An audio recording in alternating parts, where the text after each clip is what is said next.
आप कहीं भी जॉब कर रहे हैं अपनी साइकोलॉजी के अनुसार ही जीत पाएंगे। आप किसी भी रणनीति में अगर खड़े उतर रहे हैं तो वहाँ आपकी साइकोलॉजी यानी आपकी सोच आपको ज़्यादा डेवलप करती है।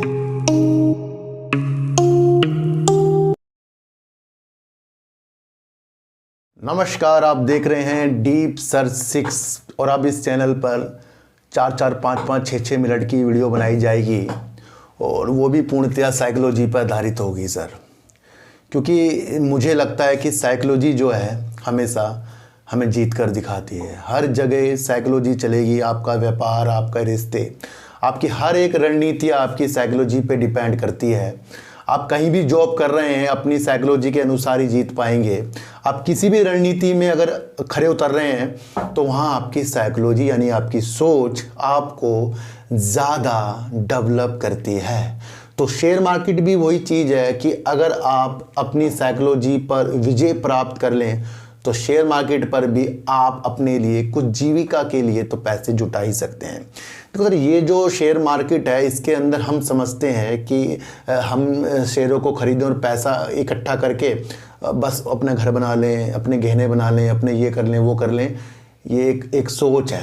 ये सोच ऐसी है जो एक लालच से भरी हुई है, वो कभी ना कभी टूटती है। और फिर कुछ ऐसे चैनल जो हमें गुमराह कर देते हैं, तो उन चैनलों से दूर रहिए।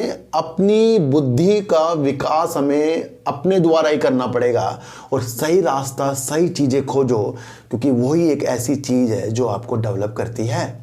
बात आज हम करेंगे जियो फाइनेंशियल सर्विसेज की। सर देखो सर, रिलायंस इंडस्ट्री से जुदा होने के बाद, अलग होने के बाद, अलग कारोबार करने के बाद जियो फाइनेंशियल सर्विसेज ने आपको लगातार लोअर सर्किट मारते हुए दिखाए। जब अंबानी जी का नाम आ जाता है कि मुकेश अंबानी जी की कंपनी, और वहीं पर फिर ब्लैक रॉक जॉइंट वेंचर के साथ इस कंपनी में निवेश कर बैठा, और दूसरी तरफ अगर आपको देखने को मिले कि ब्लैक रॉक इतना बड़ा इन्वेस्टमेंट मैनेजर जो है मिलने किससे आया, एसेट मैनेजर जो है किससे मिलने आया, अंबानी जी से मिलने इंडिया आया। तो क्या रणनीति है, अब आपको समझना है कि कुछ चीज़ें उनको इस कंपनी में दिख रही है। व्यापार की स्थिति अगर आप देखें तो वित्तीय सहायता प्रदान करता है, इंश्योरेंस हो, लोन हो, होम लोन हो, ऑटो लोन हो, ये चीज़ें जियो फाइनेंस सर्विसेज करता है। अब कंपनी कह रही है कि हम अपने में बहुत अच्छा विस्तार करेंगे और उसके लिए ये काम भी कर रहे हैं, और वो इनकी रणनीति इनके क्वार्टर में नज़र भी आई है। पर क्या इसके अंदर सब कुछ अच्छा हो गया? क्या इसने सब कुछ अपना विस्तार कर लिया? नहीं सर। अगर इसको बड़ी बड़ी कंपनियां या इसके जैसी कंपनियों के साथ प्रतिस्पर्धा करनी है तो उसमें इस कंपनी को कम से कम 2 से 3 साल लग जाएंगे। क्या ये बात जो मैं आपको बता रहा हूँ 2 से 3 साल लग जाएंगे, क्या ये गलत है?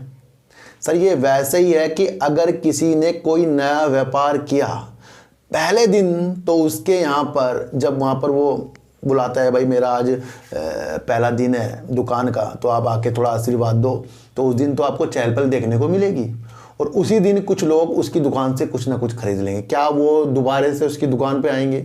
नहीं।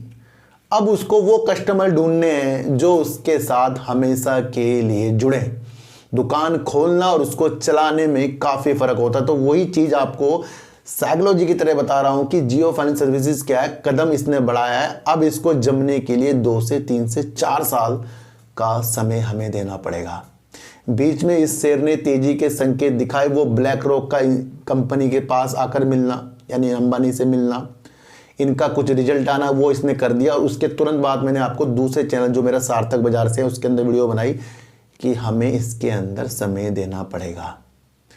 प्रतिस्पर्धा के लिए अगर ये अपनी वैल्यू को ज़्यादा बढ़ाए तो हमारे सामने न्यूज़ के द्वारा आएंगी, और वो न्यूज़ के द्वारा जो अच्छी अच्छी चीज़ें आएंगी इस शेयर पे इफेक्ट डालेंगी, फिर शेयर घूम के फिर नीचे की तरफ।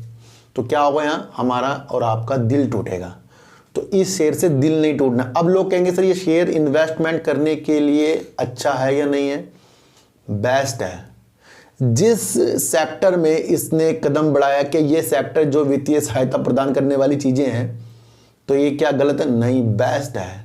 क्यों? क्योंकि फ़ोन से लेकर कार तक अब इस तरीके की कंपनियां लोन दे रही हैं। तो वहाँ तो कदम जियो फाइनेंस सर्विसेज ने अच्छा रखा है।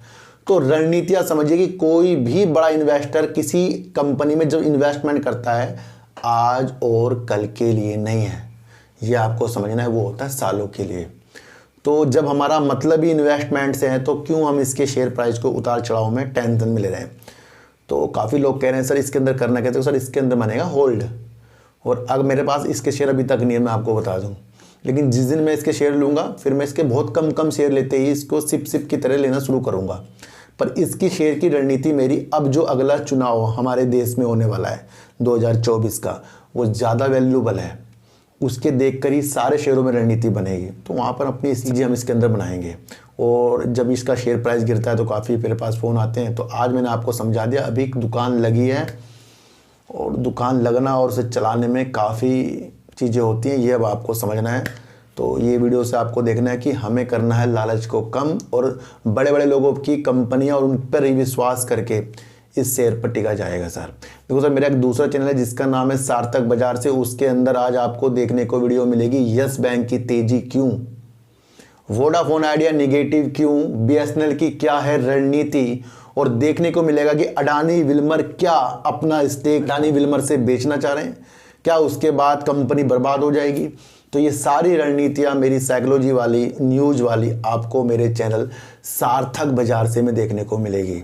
तो इस तरीके से वर्क कीजिए सर। कोई भी चीज़ हम ज़्यादा से ज़्यादा चार्ट में नहीं ढूंढ सकते, और शेयर मार्केट में ज़्यादा से ज़्यादा चार्ट के साथ साथ साइकोलॉजी पर भी आपको वर्क करना पड़ेगा। तो फिर मिलेंगे आपसे नई वीडियो के साथ, जब तक के लिए नमस्कार।